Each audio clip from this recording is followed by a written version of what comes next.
Hello everyone, CrystalFissure here, and welcome back to another Spyro Reignited Trilogy video.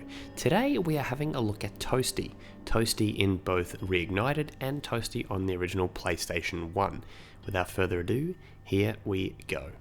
Launching into the footage right here, we have unfortunately some footage here where it's like looking from the screen, but then it will cut to better quality footage. But here we have Spyro attacking both the dogs in both versions of the game. I couldn't get everything synced up as well as I'd like.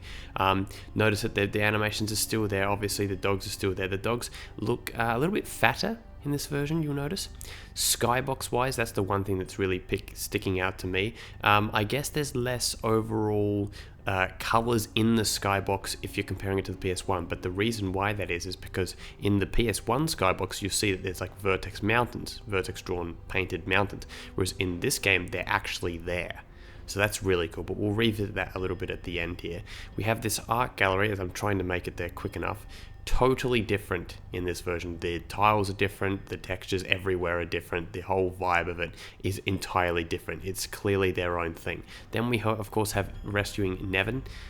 Much prefer the original font, like the original Spyro 1 font. I really do prefer that, but what I do like is the expressiveness, and I'll look at that a little bit later as well. Look, honestly, I think they've done a really good job with the dragons, and when you actually look at them like this together, I reckon it honestly creates a really more unique experience looking at each individual dragon. And if we're going to see more like that, he might be the only painter, he might be the only artist in the entire game, so he's actually a genuinely unique dragon. It gives me a lot of hope for a future Spyro game. We could see plenty of dragons hanging around and stuff like that.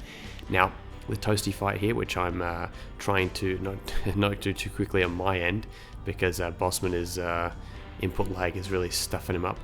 You will see that there's so many dogs going crazy. I love how in the original version they go like completely black. I know that's sort of a nitpick, but like I just love how like they go completely black, in part because of the low quality or the low amount of colors actually enabled.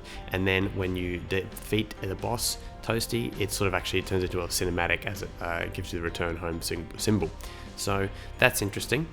Now yeah, let's have a look at this again a little bit more in depth. The cutscene, the framing of Spyro, you'll see that this is really enacting the whole rule of thirds a lot more, where you've got the dragon on one side and Spyro on the other. It's a very smart sort of way of using the widescreen, because there's obviously more space in the frame now.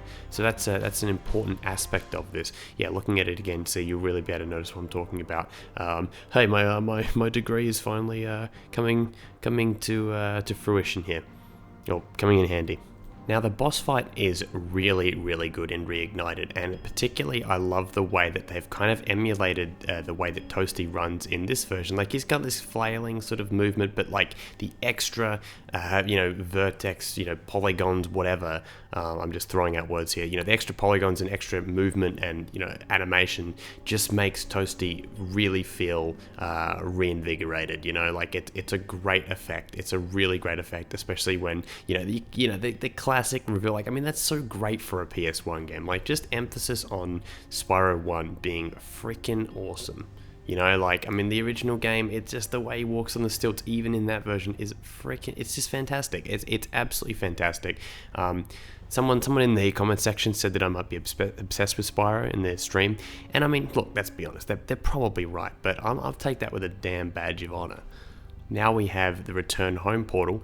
You'll see that there's actually like sort of a red, like velvet sort of thing on it. I don't know if that's going to be depending on each world or whatever, but like, or it's like sort of a, hey, look, hey, come home. Like it's sort of a welcoming you back sort of classy thing. I don't even know what I'm saying at this point, but yeah, I mean, okay, it looks cool. Haven't got a detailed enough look at it yet entirely. Like, would love to actually look at more of them, see if they're all different depending on the level, but still very cool. I like that they've got the 3D font there as well, but they have more of a green effect on the actual, like the sort of the vortex is more of a greeny, magical, even more particles than the original game, for obvious reasons. One last thing I want to say before the stained glass window thing is the beautiful lake that Toasty now is around. or water or ocean or whatever it even is, like just gigantic. That is much like what it was meant to be in the original. In the early demo of the game, or early footage, it was more of like a lava volcano type thing, but now it is beautiful water, and I cannot wait to look out in the distance. I can't wait to actually press the triangle button, just aim around and actually look at all the detailed environments. Like, I'm going to be doing that. Like, they might as well do a photo mode at this point, because they, I mean shit, yeah, I'm definitely going to be utilizing that. And then the last thing I wanted to bring up is look at the top left corner-ish around there. There's a big black window, and right now it does not have a stained glass window in it. My guess is that before the final release we get that window. I don't know why they've left it to the last minute, but they have not added it in yet. I think they should, because it looks beautiful. Here's what it looks like in the PlayStation 1 version. It is truly a great little touch to this level, and I feel like it, yeah, will put the finishing touch on a really, really nice level in Reignited Trilogy. So thank you guys very much for watching this quick little video, this little 6-minute one where we just look at some of the differences and stuff like that, look at some of the changes, and yeah, I'm going to be doing this with a lot more levels. I think it's a great little idea. I think it's also up to you guys to also point out other things that you like or dislike, or want to talk about, and yeah, I will leave you guys there. Thank you for watching. See you later.